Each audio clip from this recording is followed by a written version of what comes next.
দেখে মনে হচ্ছে এটি খিচুড়ি, কিন্তু খিচুড়ি নয়। চলুন তো দেখি জিনিসটা কি। হ্যাঁ, ঠিক ধরেছেন, এটা হচ্ছে সজনে পাতা।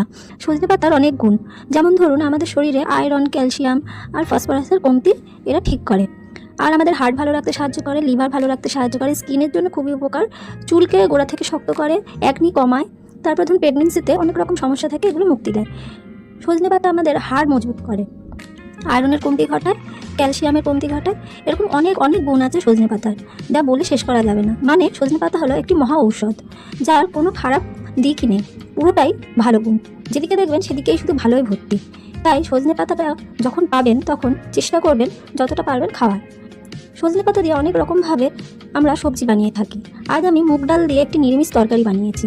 দেখতে খিচুড়ির মতো হয়েছিল, কিন্তু টেস্টটা খুব সুন্দর হয়েছিল। পারলে আপনারা বানিয়ে খাবেন। ভিডিওটি ভালো লেগে থাকলে কমেন্টে অবশ্যই জানাবেন কেমন হয়েছে রেসিপিটি।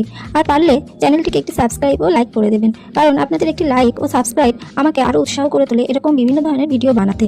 নেক্সট ভিডিওগুলোতে চেষ্টা করব সজনে পাতা দিয়ে এরকম আরও অনেক রেসিপি দেওয়ার।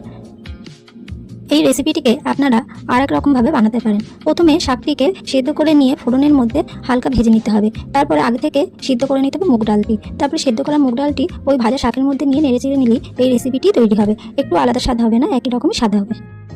যে কোনো নিরামিষ দিনে আপনারা এই পদটি বানাতে পারেন। ভাত খাওয়ার জন্য আশা করি আর অন্য কিছুর প্রয়োজন পড়বে না। এটি এত সুন্দর খেতে হয়েছিল।